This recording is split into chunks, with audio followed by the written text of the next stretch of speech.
आप जानते हैं, एक पुष्पमाला का अपमान पूरे स्वर्ग के विनाश का कारण बन गया था।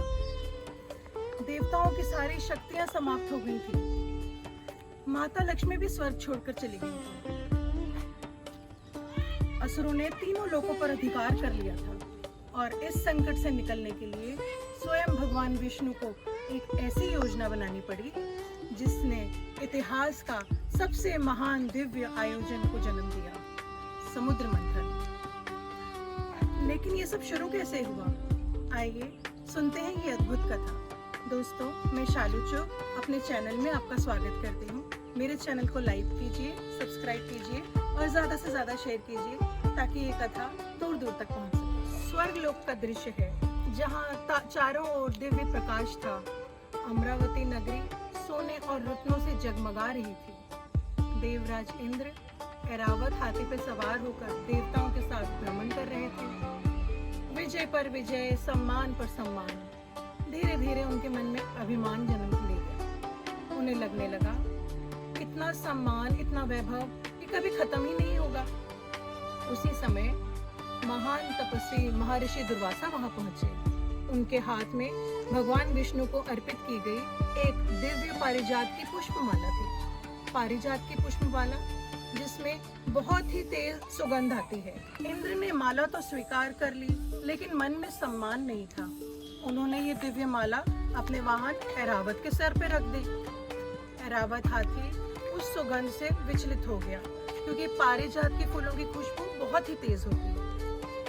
उसने सूंड से माला को नीचे फेंक दिया और अनजाने में अपने पैरों से कुचल दिया। पूरा वातावरण शांत हो गया। महर्षि दुर्वासा की आंखों में क्रोध की अग्नि जल उठी। उन्होंने कहा, इंद्र, तुमने मेरा नहीं, भगवान के प्रसाद का अपमान किया है। तुम्हारा अहंकार तुम्हें विनाश की ओर ले जाएगा। आज से तुम्हारा सारा ऐश्वर्य नष्ट हो जाएगा। माता लक्ष्मी तुम्हें छोड़ देगी। देवताओं की शक्ति समाप्त हो जाएगी। श्राप पूरा होते ही स्वर्ग का तेज मंद पड़ गया। वृक्ष सूखने लगे।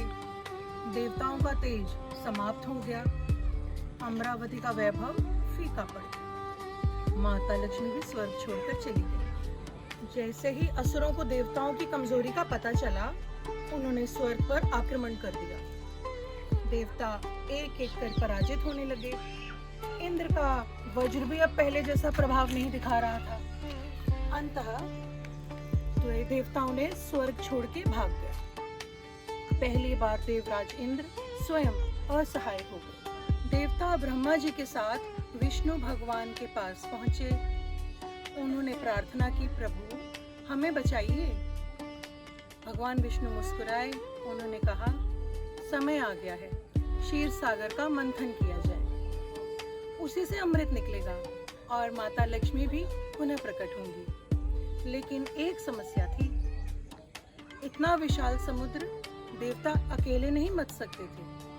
भगवान बोले, असुरों से संधि कर लो, उन्हें भी अमृत का लालच दो। फिर समुद्र का मंथन आरंभ हुआ। मंदरांचल पर्वत को मथनी बनाया गया। वासुकी नाग को रस्सी बनाया गया। देवता एक ओर, असुर दूसरी ओर, और भगवान विष्णु ने कच्छप अवतार लेकर पर्वत को अपनी पीठ पर संभाल लिया। वहीं से प्रारंभ हुआ इतिहास का सबसे महान दिव्य आयोजन, समुद्र मंथन। आगे इसी मंथन से निकले हलाहल विष, कामधेनु, उच्चैश्वा घोड़ा, कौतुकमणि, अप्सराएं, धन्वंतरी, अमृत कलश और अंत में माता लक्ष्मी। इस कथा का सबसे बड़ा संदेश क्या है?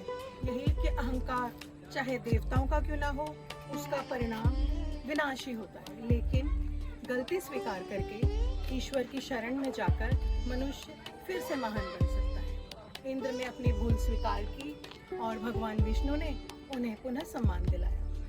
यदि आपको ये कथा पसंद आई हो तो वीडियो को लाइक करें, अपने परिवार और मित्रों के साथ शेयर करें और हमारे चैनल को सब्सक्राइब करना ना भूलें।